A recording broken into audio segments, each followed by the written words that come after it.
Welcome to the Clipper channel. In today's video, I'll show you how to delete a workspace in Slack. Now, to delete a workspace, at first you must go ahead and open up your Slack account. So just open up the application or the browser-based software. I'm gonna use my browser, so I'll just open my browser and go to slack.com. And from here, I'm gonna see the workspaces listed over here. I'm just gonna go to the one that I want to delete. For example, I want to delete this one, the tech one. So I'll click on launch.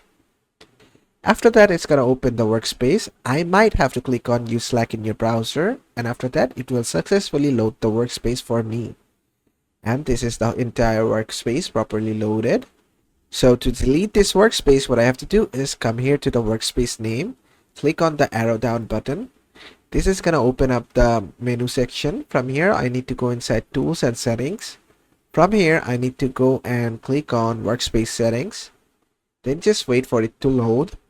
And from here, I'm gonna scroll all the way down and see a thing called delete workspace. And from here, I can click on delete workspace.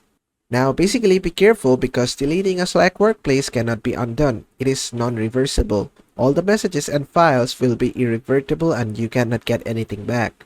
Please make sure to back up your required data before deleting any workspace. So, after you have done all that, you can go ahead and click on delete workspace. And it's gonna take you to this page. Just read everything here, important notice. And if you're planning to reuse the URL and everything, after that, just click on I understand and just put in your Slack password.